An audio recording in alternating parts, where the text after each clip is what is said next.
Wednesday night in North Portland on Lombard Street, a spectacular scene. A pickup driving through a protest sprayed sparks as it pushed an empty motorcycle along the street. The driver was later stopped, cooperated with police, and was not arrested.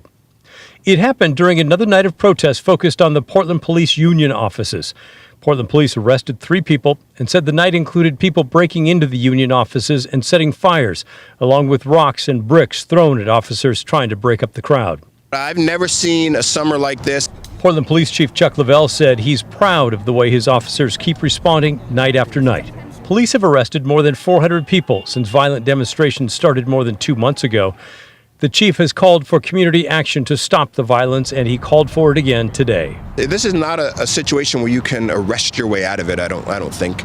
We're 70 days into it, and we still have, violence taking place almost on a nightly basis. So I think it's really going to be a community-led effort where people just say enough is enough, and we're tired of it, and we get the violent actors to stop coming out because they feel like, this is not going to be tolerated by the community.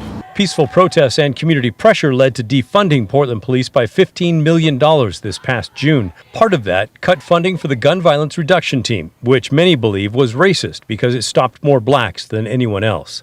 I disagree with that, yes. Yeah, the stop state of the numbers are the numbers, but I think if you look at major cities that do that type of work, the numbers are similar. Chief Lavelle said that a majority of the shooting victims in Portland are black and that they made up 66% of the people shot this past July. The Bureau released numbers today showing July had 99 shooting incidents this year compared to just 35 last year. The chief said he hopes the specialized team returns because it worked and the community wants it. And the stops have gotten a lot of attention, but a lot of those stops, end in handshakes and conversation, and there's a real kind of familiarity, and people miss it. We hear a lot from people in the community saying, hey, we need gun violence reduction team back. We need these officers that know our community, that know this issue of gun violence that we really relied on to help stay safe.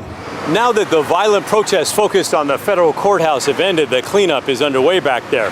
Stopping the violence in other parts of the city, well, that's still a work in progress. In downtown Portland, Dooris, KGW News.